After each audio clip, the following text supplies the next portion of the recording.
महाराष्ट्र की राजनीति में इन दिनों सियासी तूफान आया हुआ है और ये सियासी तूफान जो है वो भाषा के विरोध को लेकर हो रहा है। दरअसल महाराष्ट्र में भाषा को लेकर विरोध कोई नया नहीं है। भाषा विवाद महाराष्ट्र में सालों से चला आ रहा है। अगर हम कहें कि महाराष्ट्र में भाषा पर ही महाराष्ट्र की राजनीति जो है भाषा के इर्द गिर्द ही घूमती है, तो ये कहना कुछ गलत नहीं होगा, क्योंकि महाराष्ट्र में हिंदी और मराठी भाषा को लेकर विवाद बहुत पुराना है। लेकिन इस बार ये इसलिए दिलचस्प है क्योंकि महाराष्ट्र के मुख्यमंत्री देवेंद्र फडणवीस ने थोड़े ही दिन पहले एक आदेश जारी किया था। दरअसल महाराष्ट्र सरकार ने एक आदेश जारी किया था और इस आदेश में कहा गया था कि महाराष्ट्र के स्कूलों में, महाराष्ट्र राज्य बोर्ड के जो स्कूल हैं, वहां पर कक्षा 1 से लेकर 5वीं तक अंग्रेजी और मराठी के अलावा हिंदी को अनिवार्य कर दिया गया था। महाराष्ट्र सरकार का ये फैसला जैसे ही आया, इसका विरोध होना शुरू हो गया।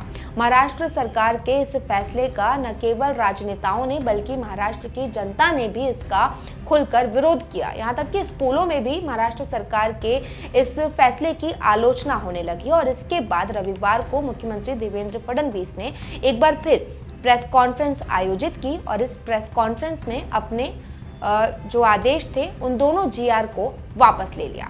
अब जो राजनेता महाराष्ट्र सरकार के इस भाषा वाले आदेश का विरोध कर रहे थे, वो इसे अपनी जीत बताते हुए सामने आए हैं और उन्होंने कहा है कि महाराष्ट्र में जबरदस्ती हिंदी नहीं थोपी जा सकती। क्या कुछ है ये पूरा मामला, वो हम आपको विस्तार से बताएंगे। महाराष्ट्र सरकार का फैसला और इसे वापस लेना, उद्धव ठाकरे और राज ठाकरे का एक साथ आना, महाराष्ट्र की सियासत में भाषा को लेकर सियासी उबाल, इन सारे मुद्दों पर हम इस वीडियो में बातचीत करेंगे। दरअसल महाराष्ट्र में 3 लैंग्वेज पॉलिसी को महाराष्ट्र सरकार ने वापस ले लिया है। आपको बता दें, नई शिक्षा नीति 2020 को लेकर तमिलनाडु सरकार पहले ही हिंदी भाषा को जबरदस्ती थोपने पर केंद्र सरकार का विरोध कर चुकी है और तमिलनाडु सरकार ने इस फैसले को सिरे से नकार दिया था। अब इसके बाद महाराष्ट्र सरकार दूसरा राज्य है जिसने 3 लैंग्वेज पॉलिसी को मानने से इनकार कर दिया है। जी हाँ, महाराष्ट्र सरकार ने अपने इस फैसले को वापस ले लिया है जो उन्होंने थोड़े ही दिन पहले महाराष्ट्र के स्कूलों में लागू किया था। यानी महाराष्ट्र में 3 लैंग्वेज पॉलिसी को लेकर जो विवाद चल रहा था, उसको लेकर मुख्यमंत्री देवेंद्र फडणवीस सामने आए और उन्होंने इस फैसले को फिलहाल वापस ले लिया है। दरअसल महाराष्ट्र के स्कूलों में भी इस फैसले का विरोध होने लगा था। बढ़ते विरोध के बीच ही राज्य मंत्रिमंडल ने रविवार को त्रिभाषा नीति को लागू करने से जुड़े 2 जीआर सरकारी आदेश वापस लेने का फैसला किया। मुंबई में एक प्रेस कॉन्फ्रेंस को संबोधित करते हुए मुख्यमंत्री देवेंद्र फडणवीस ने शिक्षाविद नरेंद्र जाधव के नेतृत्व में एक समिति के गठन की भी घोषणा की। ये समिति भाषा नीति के आगे के रास्ते और कार्यान्वयन का सुझाव देगी।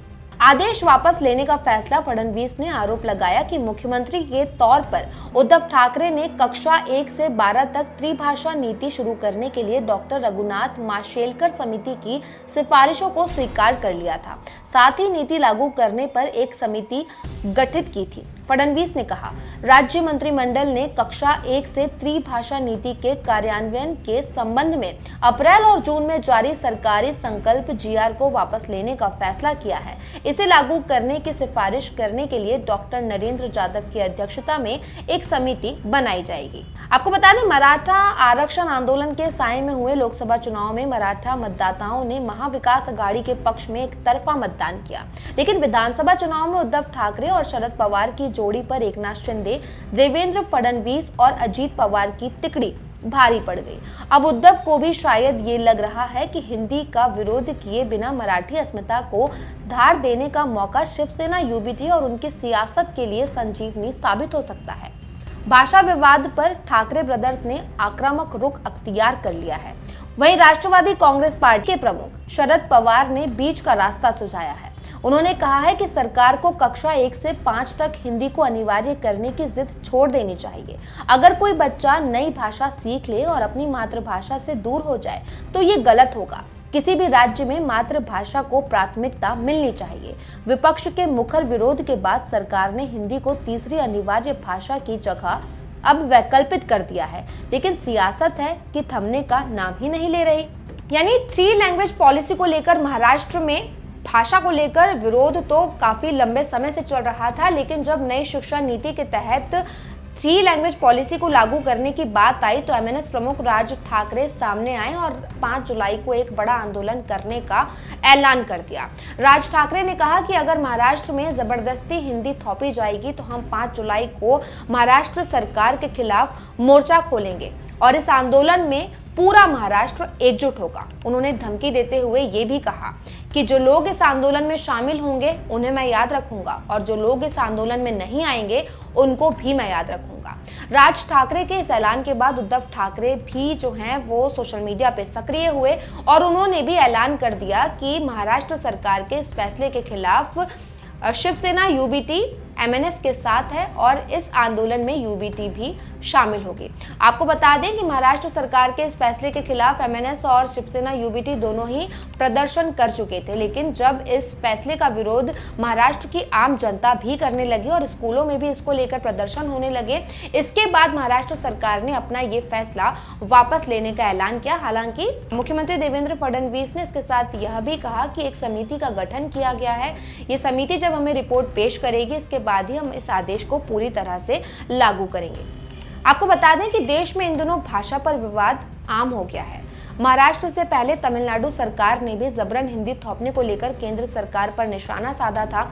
आपको बता दें केंद्र सरकार की नई शिक्षा नीति 2020 के तहत थ्री लैंग्वेज पॉलिसी का आधार है, जिसके तहत स्कूलों में अंग्रेजी और रीजनल लैंग्वेज के अलावा हिंदी भाषा को भी जो है मान्य किया गया है। लेकिन इसको लेकर कई सारे राज्य ऐसे हैं जो अपनी भाषा को साइड नहीं रखना चाहते। उनका कहना है कि अंग्रेजी के अलावा जो रीजनल लैंग्वेज है वो ही अनिवार्य होनी चाहिए, क्योंकि अंग्रेजी को अंग्रेजी भाषा के तौर पर पहले ही साइड कर दिया गया है नई शिक्षा नीति के तहत।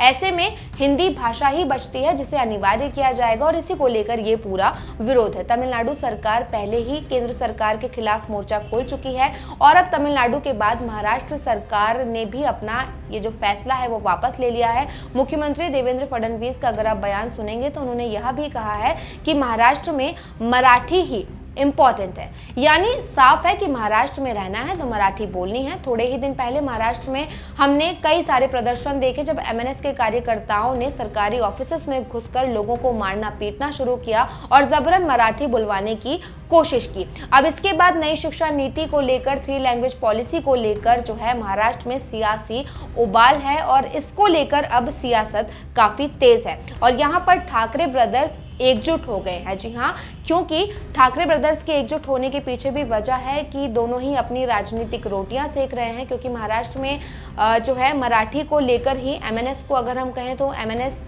का जो पूरा गणित है राजनीति का वो आधार ही यही है कि महाराष्ट्र में मराठी भाषा को लेकर ही उन लोगों ने अपनी पॉलिटिक्स की जो है शुरुआत की थी। लेकिन पिछले दिनों विधानसभा चुनाव में एमएनएस शून्य पर सिमट कर रह गई।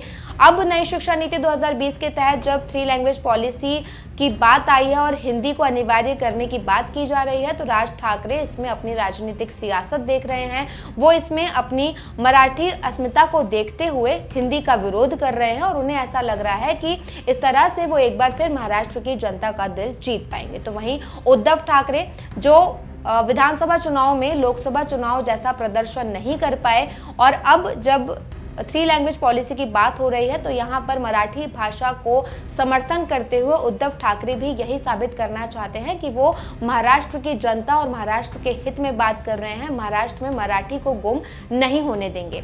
तो सीधे तौर पर सभी यहाँ पर राजनीतिक रोटियां सेक रहे हैं और उद्धव ठाकरे राज ठाकरे एकजुट हो चुके हैं। वहीं महाराष्ट्र सरकार अब बैकफुट पर आ गई है और महाराष्ट्र में भाषा को लेकर विवाद अभी भी थमा नहीं है। महाराष्ट्र की इस भाषा पॉलिटिक्स पर आपकी क्या कुछ राय है हमें कमेंट करके बताइएगा। वहीं वीडियो अच्छा लगा तो लाइक और शेयर भी कीजिएगा।